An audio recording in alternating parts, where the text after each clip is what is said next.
bibili ako ng rice cooker for today's video. Medyo tumila-tila na yung ulan, pero ayan pa rin, panay pa rin ang ambon-ambon, pero carry na yan. Dapat kanina pa ako nakalabas kasi sobra talagang bagsak ng ulan.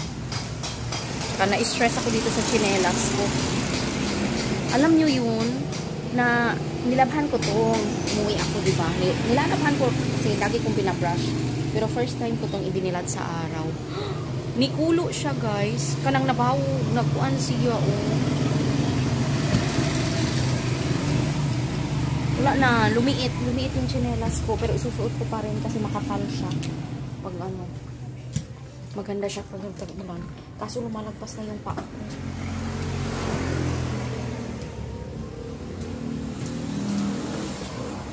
Diba, na. Tara na, guys. Alis na tayo.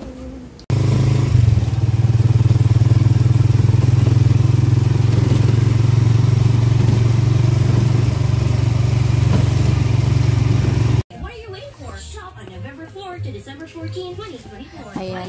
Maliliit lang siya. Parang maliliit lang dito. Ito napasukan ko dito. Walang green. Ang salaman nga green. Parang yung green na alam ko is more on AC lang siya. Magkano to? Ilang liters? 11 liters.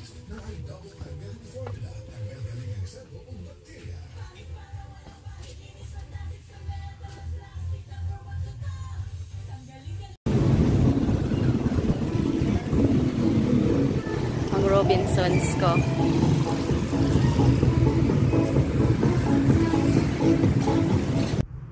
So mag-voice over na tayo dito banda, guys, kasi ang ingay ng music nila. So lilipat ako doon sa may Lee Plaza. Ngayon nandito na ako sa Robinson. Dito ko parang gusto ko tong rice cooker na to.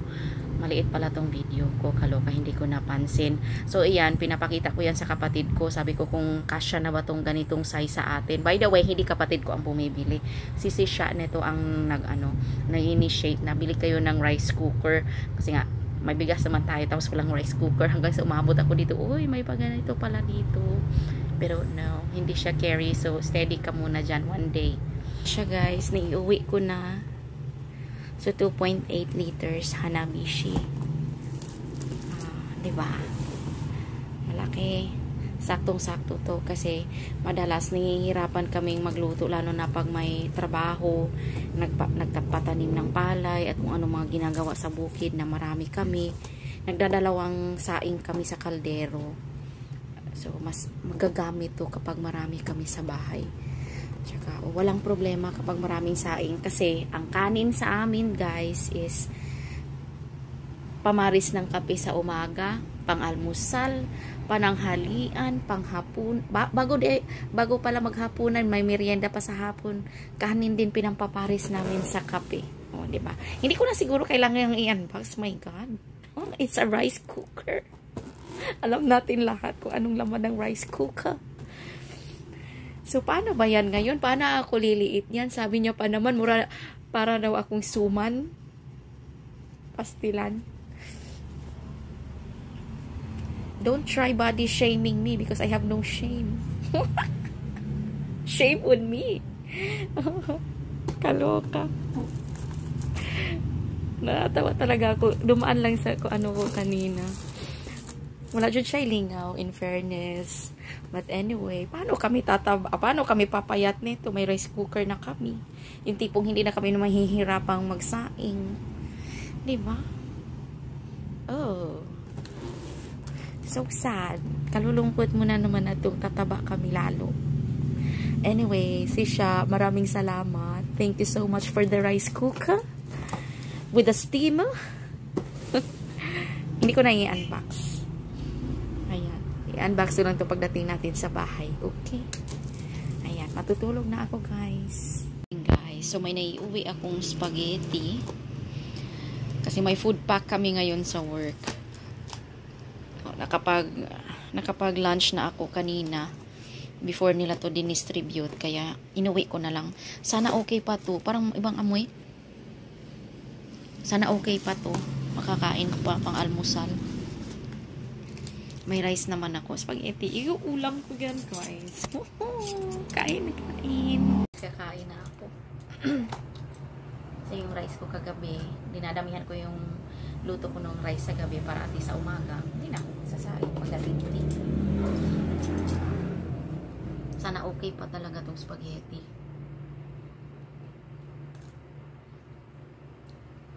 Okay naman. Okay pa siya. May chicken din. Diba? Sandali lang, may baon pala ako.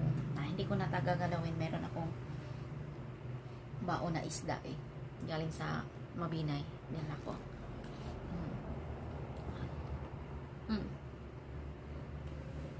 Sa nakikita nyo, same pa rin yung boarding house ko. Hindi pa rin ako nakalipat ng boarding house, guys. Kasi ang mahal doon. Na hindi ako pwedeng magluto. Kahit saing man lang, kahit mag rice cooker man lang. Alam mo yung tipong ako kasi dito. Na-survive ko naman yung, ito allowed kasi dito ang rice cooker. So, rice cooker, crisis life tayo eh. Tapos, maglagay na lang itlog sa ibabaw. Speaking of itlog, may itlog para ako dyan na inilagay ko sa ibabaw ng kanin kagabi. Tapos may baon akong tuyo galing Mabinay na nakaprito na for the whole week. So solve na ako. Diba?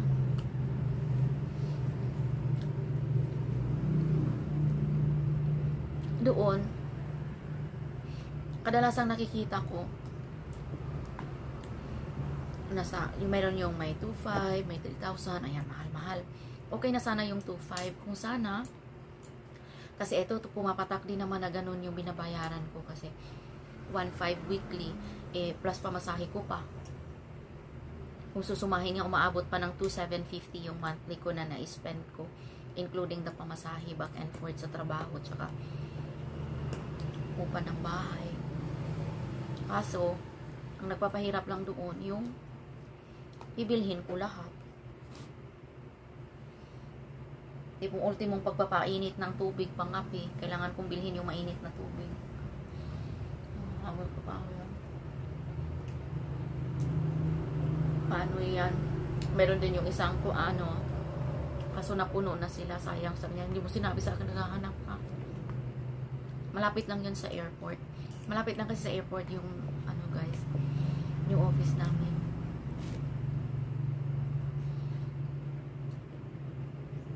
Dali lang.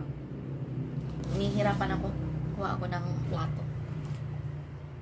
May pag may bakante doon, talagang lilipat ako, guys. Lilipat na ako pag para at least para din yung pahinga ko. Malayo-layo to kasi. Kaya ngayong pamasahe ko talaga 30 talagang 40 yung sinisingil. Ay, hindi ako sumasakay pag na yung driver. Pagsabi 40 ma'am, ayun. Magantay na lang ako. Di baling malate ako ng konti. Sayang din yung 10 pesos. Pag soon, puhon ra.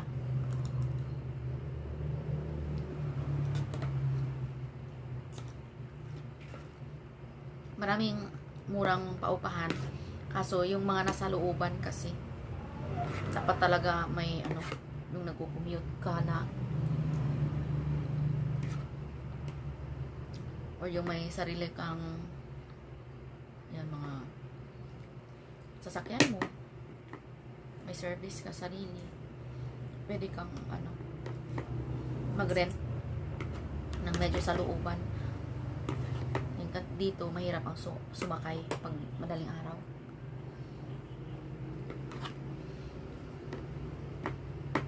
Buti na nga lang naawa sa akin yung isa.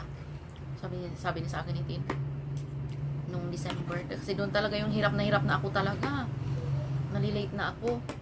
Kailan ba yun? October, ganyan, mga October, November. Hirap na ako pagpasok ko, nalilate na ako ng 1-2 oras kasi nga sa sakayan dyan sa labas, wala eh. Ngayon, pumapasok ako Maalis ako dito ng 7:30 ng gabi. Diba? Ganyang oras, marami pang dumadaan dito. May mga tricycle pa. Pag madaling araw na kasi, wala na. Dahil paluuban na to eh.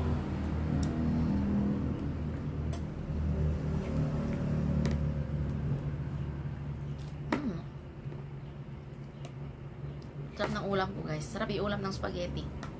Kasi yung ano ng spaghetti na is ano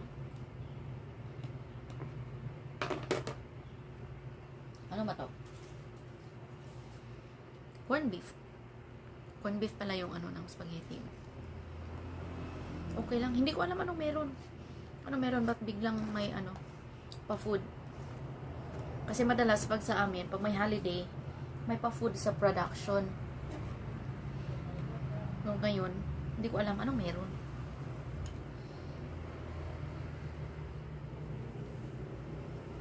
Wala pa naman Chinese New Year. Malamang sa Chinese New Year may pa-food yan sila. I miss the tikoy. Masarap yung tikoy, di ba? Nilagay ko dito yung aking tuyo. Kasi mangangamoy kasi sa bag ko. Kaya dinoble-doble ko na. Magkaprito na to lahat. Kaya ready to eat na siya, guys.